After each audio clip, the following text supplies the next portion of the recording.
¿Cómo andan, estimados, estimadas? Tenemos que empezar a ver la segunda clase virtual de nuestra querida Teología 2. Recuerden, el gran tema central de Teología 2 es la cristología, por lo tanto el decir sobre Cristo. Pero como Jesús era un judío que vivió entre judíos, necesariamente necesitamos saber qué pensaban los judíos acerca del ser humano, en tanto Jesús es totalmente hombre y totalmente Dios. Y por lo tanto, para recorrer el camino ascendente de esta cristología que proponíamos, una cristología en primer lugar ascendente, para luego después sí a la luz de la doctrina, de la tradición y el magisterio de la Iglesia, poder reconocer mejor quién es este Jesús, cuál era su misión y a qué encomendó a su Iglesia hacer. Por eso tenemos que recurrir al primer libro del Génesis, el primer libro de la Biblia que se llama el Génesis. En sus primeros 3 capítulos vamos a encontrar 2 relatos de la creación y un relato de índole más bien antropológico con relación al origen del mal. Es decir, en el primer relato de la creación que ya vimos cómo Dios crea el mundo en 6 días y en un séptimo día descansa, ordenándolo todo hacia Él en ese séptimo día de alguna forma. El ser humano estaba arriba de la creación, ese ser humano tenía la tarea de administrar, de someter todo lo creado, llevándolo todo al cumplimiento de lo que tenía que ser en ese proyecto divino. Pero el segundo relato de la creación, Génesis capítulo 2, versículo 4, parte B, nos va a empezar a contar otra historia. Una historia donde también al parecer Dios crea, entrando quizás literario narrativamente en contradicción con el primero de los relatos, pero también es mensaje de salvación, también es palabra de Dios y por lo tanto por su contenido importante a nivel, como vamos a ver, antropológico, cosmogónico, antropogónico y con respecto al origen del mal, fue dejado en su lugar por aquel que recopiló los textos del Génesis. La segunda parte de este video, de la clase de hoy, va a ser justamente introducirnos en la pregunta por el origen del mal. Cómo los judíos redactaron la experiencia del mal. ¿De dónde proviene el mal si el mundo fue creado por Dios? Y si Dios es bueno y todo lo que Dios creó es bueno y todo fue sometido al ser humano para que lo administre, llevándolo a su pleno cumplimiento en ese proyecto, ¿cómo es entonces que el ser humano se tergiversa y termina yendo por el camino del mal? Algunas cuestiones comunes que me gustaría introducir antes de pasar directamente a los 2 relatos.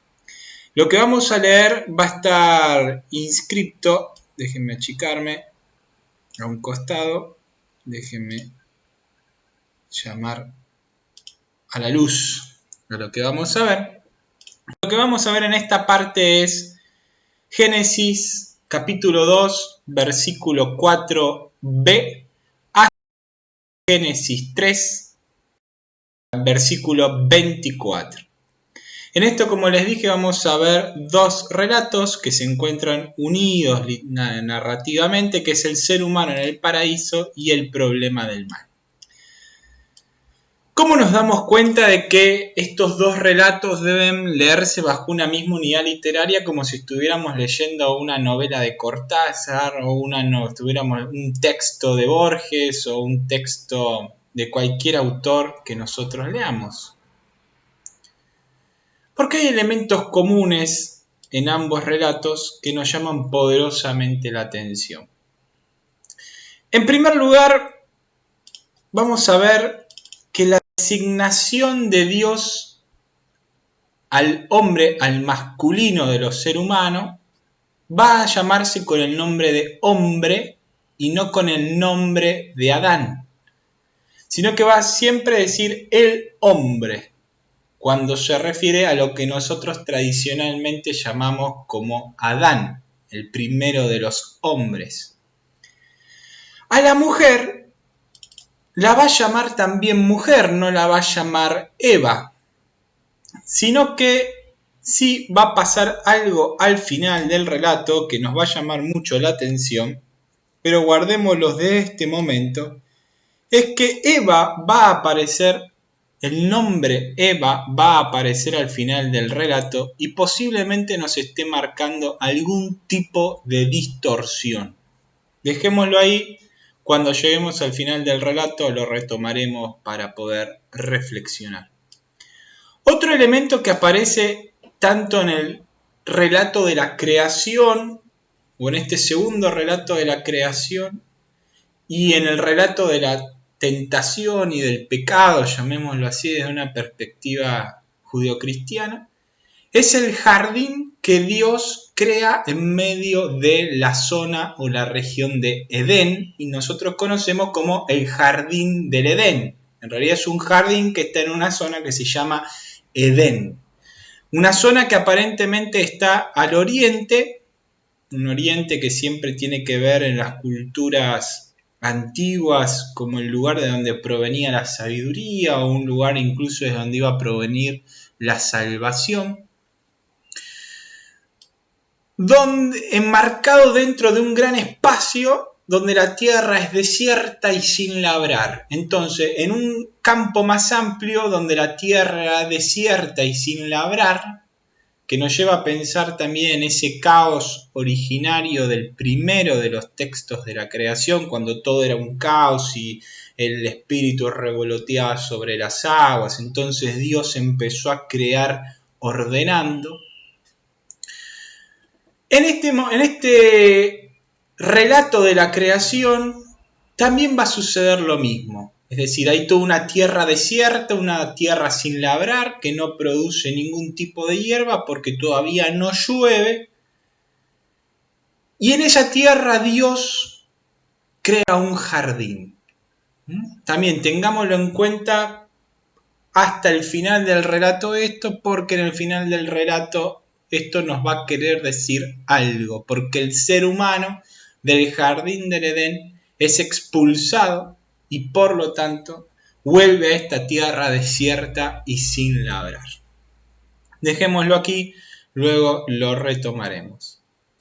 Tenemos un antropomorfismo divino en ambos relatos, un Dios que parece pasearse por medio del jardín hablando con el ser humano. De hecho, Dios habla con el hombre, Dios habla con la mujer, Dios luego después sentenciará al hombre, sentenciará a la mujer, sentenciará a la serpiente, habla como en voz alta diciendo que estos muchachos que hicieron esto, si los dejamos acá van a seguir transgrediendo las normas y etc. Es un Dios que se muestra con rasgos humanos, de eso es antropomorfismo, morfismo de morfé, de forma, de figura, y antropos de hombre. Entonces, un Dios con forma de hombre, un recurso literario para hablar de una cercanía de Dios en medio de su pueblo. Otro de los elementos que nos va a permitir entender que son dos relatos que deben ser leídos en conjunto, el relato de la segunda creación y el problema del mal, son los árboles deleitosos a la vista y buenos para comer. Llamativo incluso esto de que son deleitosos a la vista, debería decir hermosos a la vista y deleitosos para comer.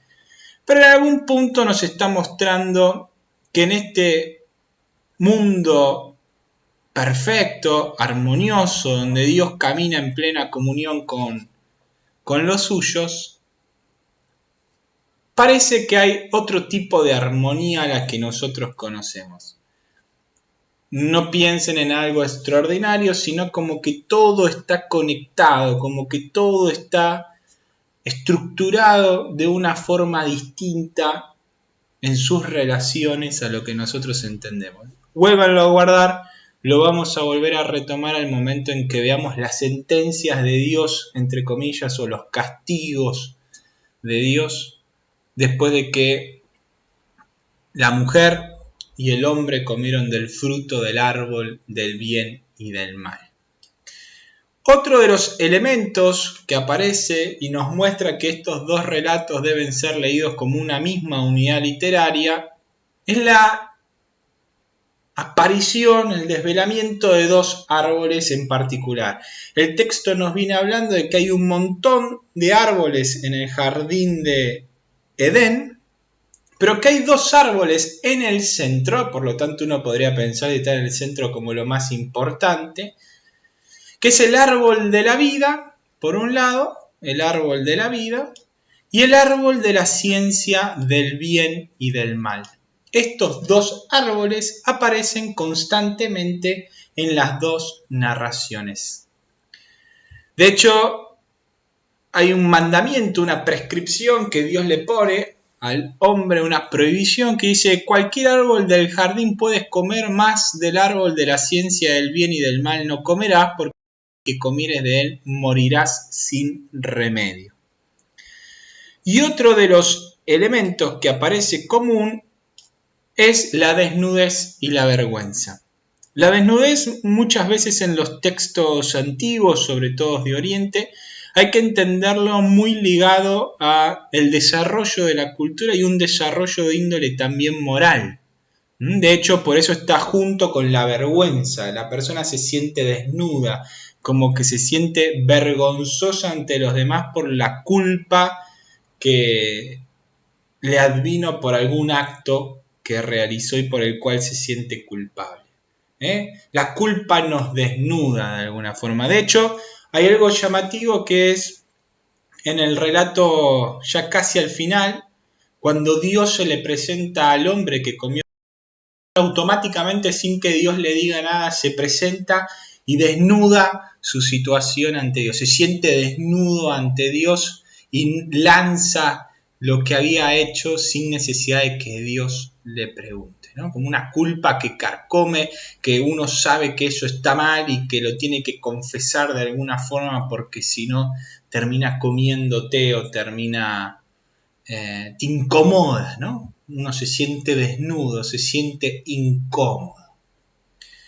Hasta aquí, entonces, este primer video introductorio. La idea básicamente es que podamos entender que estos dos relatos van a ser dos relatos conjuntos. La propuesta es que ustedes puedan ponerse a leer ponérselo a leer sin los anteojos de lo que la tradición cristiana y lo que el magisterio de la iglesia nos enseña, porque veremos algunos elementos que si no nos ponemos esos anteojos incluso hasta nos permite encontrar otros sentidos que cuando nos volvemos a poner esos anteojos, que son los anteojos que corresponden que nos pongamos, van a quedar relucidos de otra forma y nos van a ayudar a seguir pensando el sentido del ser humano en el universo, quién es el ser humano en el universo, cuál es el origen del mal para el pueblo judío, de este Jesús que era judío, vivió entre judíos y murió entre judíos. Nos vemos entonces en el próximo capítulo, en la próxima parte de este video.